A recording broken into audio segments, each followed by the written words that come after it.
Hello, folks, and welcome to the Counting Sheep Podcast, episode 31. My name is Ruth, and I'll be your host.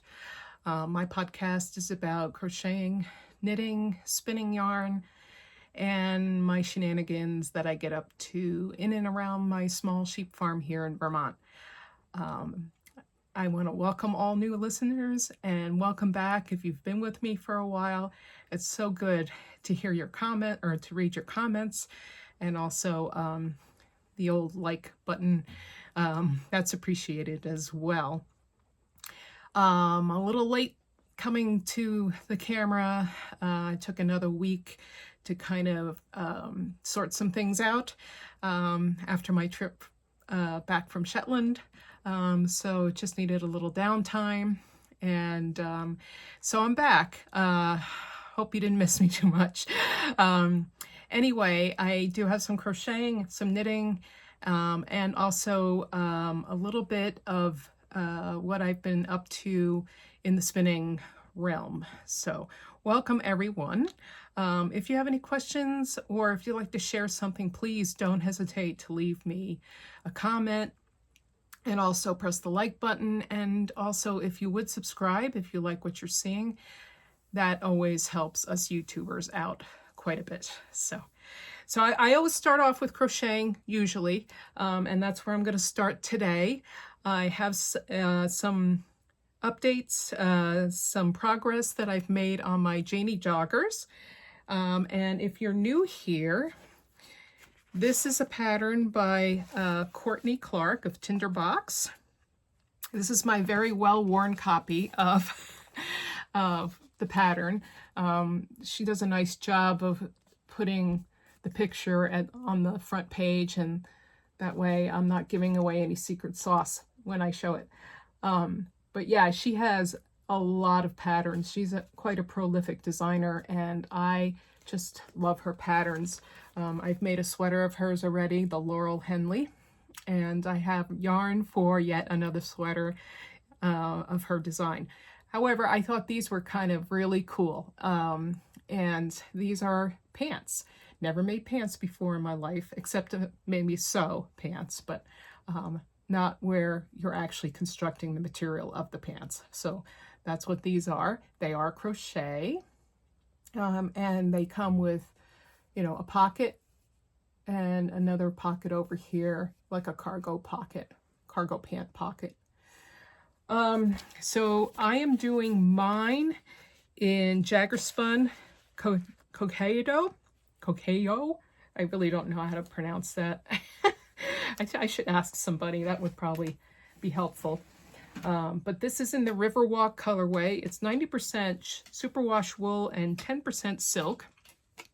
So as you can see, these are top down. We started with the waistband, and I have gotten as far as separating the legs finally and working on one leg going around and around. Yeah, it's been a fun project. It's been fun to show it off to different people and get their reactions.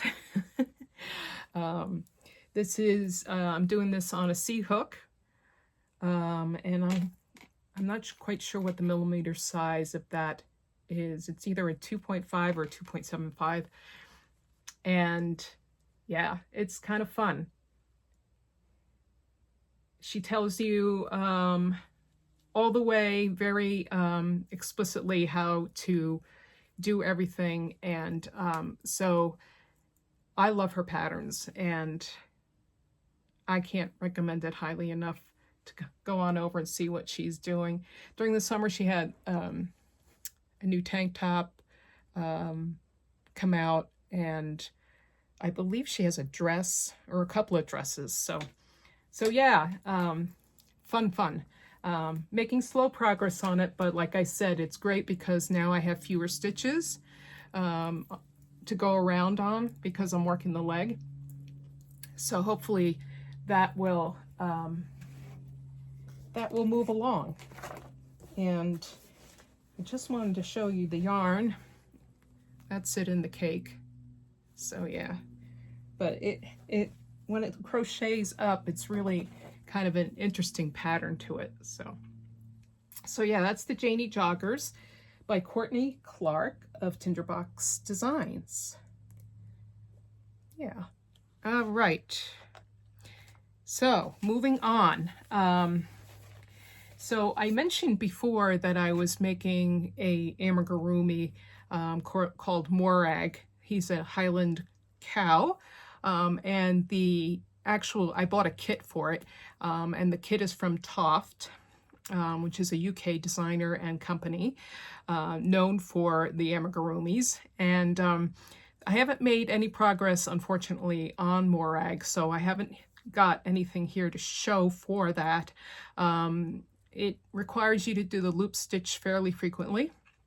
And so that is taking some time to, of course, do. But I got distracted, of course, like you do. I'm such a squirrel. And also, I do a little bit of knitting for others and crocheting other things for other people. And I came across this pattern, also an amigurumi. This designer goes by Scandi Style Dolls, and her real name is Nadia Uklina. I believe she's Estonian. But I wanted to share these with you because they're so darn cute. The first one is this Paddington bear. And not only are they cute, they don't take a lot of time. So the squirrel in me says it's a perfect project. So yeah, that's Paddington Bear. And then his friend, actually I did the bunny first. So this is the Little Rabbit by Scandi Style Dolls. So cute with the little overalls and little bunny tail and a little button in the back to hold the shirt on. So cute. I did these in J&S 2-ply yarn, and the colors for Paddington Bear are number 32, which is the brown color, number 93, which is the red in the hat, and then number FC37 mix, which is the jacket. And then just a little bit of yellow and white that I had kicking around in my scrap box to make the toggle fasteners and the muzzle. There are, of course, safety eyes on here as well, and also some embroidery on the nose. For the little rabbit, I used J&S number 202. That's this beigey color. Number 73, which is the orange of the shirt. And then number FC12 mix, which is the overalls. And boy, does she walk you through every step. It's great. She does not tell you how to make a tail, though, and I decided he needed a tail, as well as a little hole in his overalls to accommodate said tail. So yeah, just some fun things that I needed a palette cleanser, so to speak. And especially when you're going round and round and round on other projects and it's kind of like, you know, on cruise control, I needed something to kind of wet my whistle again. So yeah, so Paddington Bear and the Little Rabbit by Scandi Style Dolls. You can find her on Ravelry as well as her, I think she has an Instagram account as well. I think that's where she initially popped up for me. Good old Instagram. So. All right, so that's all I have in crochet for this time around. I'm going to run off into knitting because this is where I've been spending most of my time. If you've been with me, you know that I have taken on a Stephen West shawl. I did take a class with Pam Grushkin of Pam Grushkin Knits, and she was offering up a Fiberfest shawl class, and I thought, oh, what the heck, I've never done a Stephen West pattern. I should give it a go. So this is what it looks like. Now, if you know anything about Stephen West, he loves brioche. A lot of brioche in this, although some of these stripes are not brioche. They're just kind of textured stitches. So yeah, so that's the Fiberfest shawl. It takes 3 skeins of fingering weight yarn.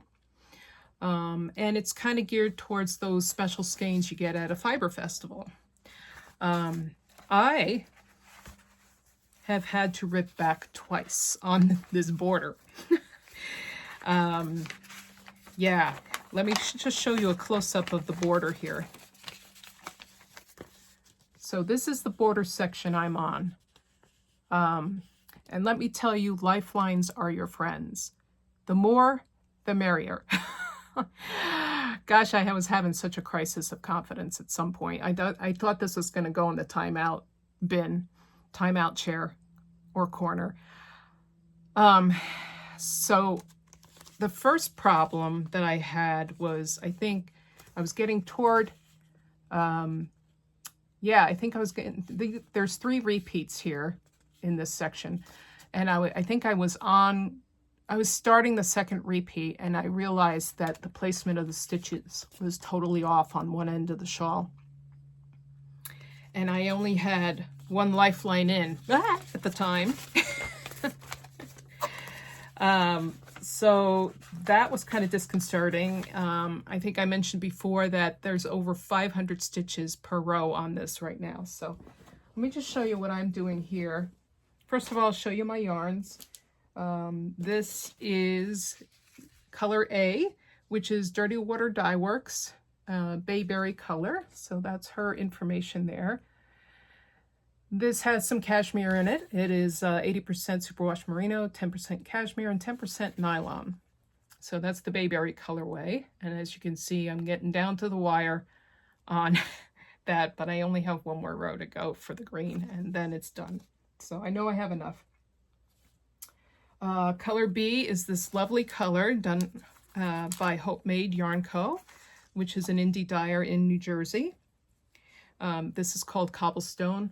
Also the same fiber content as the Bayberry from Dirty Water Dye Works. It has that cashmere in it. So, and a little bit of yellow, goldy yellow. So that's her information, Hope Made Yarn Co. This is on Hope's favorite, and it's a 4-ply fingering sock weight yarn. So yeah. And then finally, my third color, or color C, as I've said before, is a mystery yarn. It was in my stash. Label has been lost a long time, but I love the color yellow. Also a fingering weight yarn. Anyway, let me show you how I'm getting on. So, what I decided to do after I had to rip this out the second time, which at the second go around, I had gotten even further. Like I got into the second repeat and almost into the third repeat, and then I dropped a stitch. And I tried so hard. I spent so much time trying to pick up the stitch that I was like, oh gosh. Dropping stitches in brioche is not good. Just putting it out there. So that's why I am a total convert and total supporter of putting in your lifelines, because I have the lifelines in, I haven't screwed it up yet this third time. So anyway, here we go. So here is the shawl, the body of the shawl, if I can get my yarns untangled long enough. So down here's the body of the shawl. Gotta love my lifelines here. This is all a mess here, but anyway. So that's the body of the shawl. This is the problem child here in the border. So as you can see, there's increasing and decreasing going on in the brioche, which can really hang you up, as I found. Also, dropping a stitch can hang you up. So the second time I had to rip back, I really had to take a breather. I had to find some other knitting to do, because I thought I was a total failure at this. But I realized brioche is kind of a, you know, an advanced technique, and I honestly was contemplating just doing 1 repeat of this, and then moving on, because Stephen West says in his pattern, even if, you know, if you're running low on color A yarn, which is my green, you can just do one repeat of this border pattern and go on to the rest of the border, yeah, and get beyond the brioche. I thought about doing that very, very much. And then I got beyond, I just decided that I was going to put a lifeline in every 4 rows, which is what I did. If you can see, this little off-white thread that's running through it are my lifelines, multiple. There's no fewer than 7 here. And I have 2 more rows of this border pattern. And then I'm going to put another lifeline in. And then that's in case I just screw up the rest of the border. I won't have to do this anymore. I think I have his pattern memorized by now. And that's okay, because now I can go through the rows and I know what I'm doing. I just have to be careful with brioche. You have to be mindful of drop stitches and patterning on this one especially. So yeah, so that is the Fiberfest shawl by Stephen West. Hopefully by the next time I will have it finished and blocked. We'll see. I've just been taking this slow, but each row takes quite a bit of time to do. And my husband was asking me, you know, why are you, what are you working on there, and that sort of thing. I said, you know, I've screwed this up twice and I just want it done. Which is not how you should feel about your knitting, really. But now that I'm kind of seeing the light at the end of the tunnel, I'm glad I went through the whole process, and I have such a respect for his patterns as well as brioche in general. So so yeah, so that's my Fiberfest shawl. And so stay tuned. Fingers crossed. Everybody, you know, cross your fingers for me that this will come to fruition. Because if I have to rip it out again, I don't know if I have the wherewithal to finish it. But yeah, I there's a part of me too that just did not want it to get the better of me. And so some projects are like that. You're just like, you know, darn it, I am going to get through this and I'm going to be successful. So yeah, I mentioned that because of the issues I was having with the shawl, I had to take some downtime. Part of that downtime was making the little Paddington and the little rabbit. But also, I had a new pattern come across my email. I might have mentioned, yeah, actually I have mentioned her before, this particular designer. Her name is Elizabeth Smith. She had a new pattern out a couple weeks back. I get her Friday evening emails, and I like her emails because they're very informational. She usually goes over a technique or something new that you may not know. And I loved looking at this particular pattern. She designs a lot of vests, and I've made one of her vests before. This one has a lot of texture to it. It has a lot of texture, but it's also very potato chippy in that you just want to do one more row and you don't even have to look at the pattern because it's a 4-row pattern, repeat. Yeah, and then you just keep going with it, and it's all knits and purls. Well, all knitting is knits and purls, right? But anyway, let me show it to you. This is called the Wharf Street Vest by Elizabeth Smith. Let me show you her pattern here. This picture on the back. I don't know if you can really, I did this in black and white because my printer was acting up. I'm not sure if you can really get a feel for the texture on the vest. But it's kind of a slip over style vest. And I am doing mine in Harrisville Highland wool. This colorway is Jade. This is a worsted weight wool from Harrisville. And she calls for a size 8 needle. I always have to go down a size or 2. When I did my gauge swatch, I found out I had to be on a 7. I tend to be a very loose knitter, so it always seems like I go down a size or 2. Anyway, here it is. This is the Wharf Street vest. And there is the texture up close and personal. Yeah, it's a 2x2 ribbing on the bottom. Worked in the round. Gotta love that, right? Yeah, and it's a beautiful yarn to work with too, Harrisville Highland.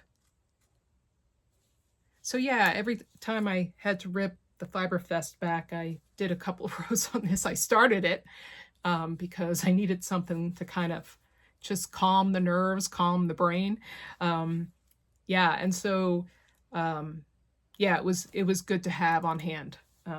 So highly recommend. Elizabeth's patterns have a lot of detail to them, multiple pages. I think this one is, let's see, 9, 10, 12 pages long.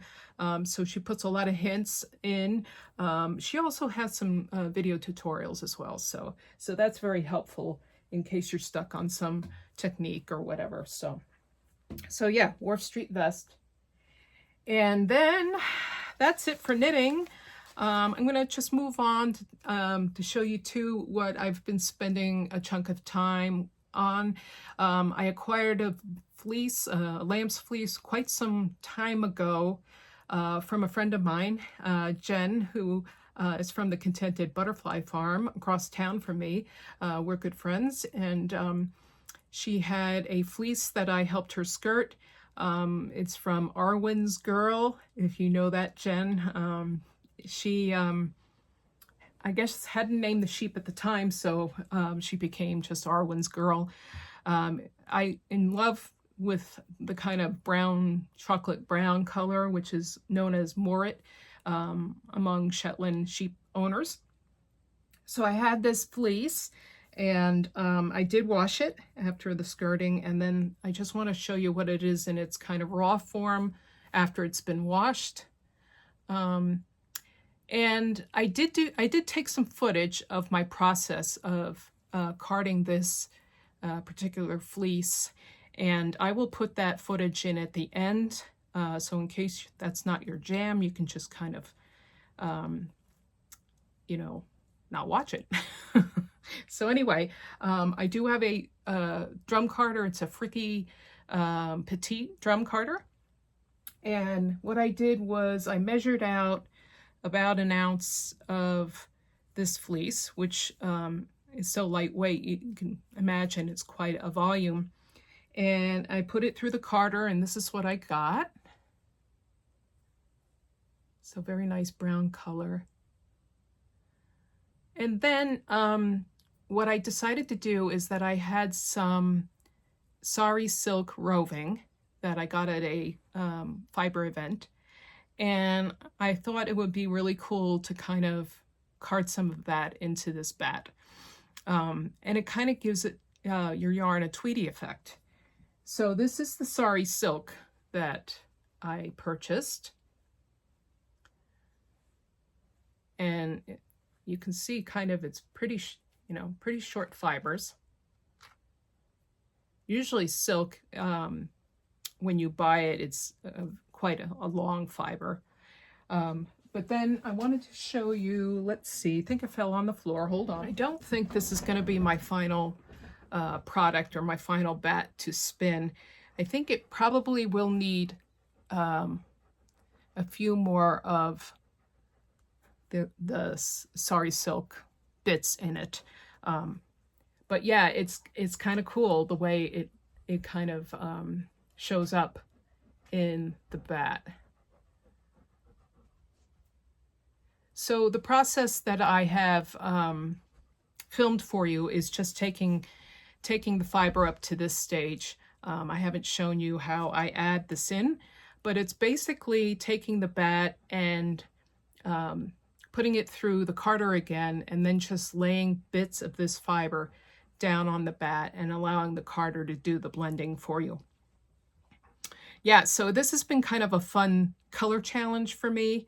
Also, you know, trying to get all the bats to look the same once you add this to it. Yeah, and so I'll update you on this little project of mine.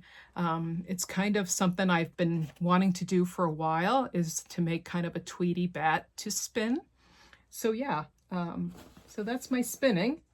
And like I said, I will put that footage in at the end, so you can view. I had a nice day outside on my deck, a nice sunny day, unlike today, which the clouds are going in and out and the rain is intermittent. So once again, we're inside on a summer day, which is not my choice, but I'd like to be out on my deck. The lighting is so much better. So yeah, I think that is going to do it for me for this time around.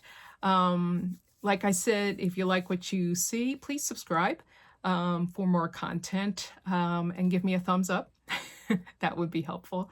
And I will see you on the next one. Take care now. Bye-bye.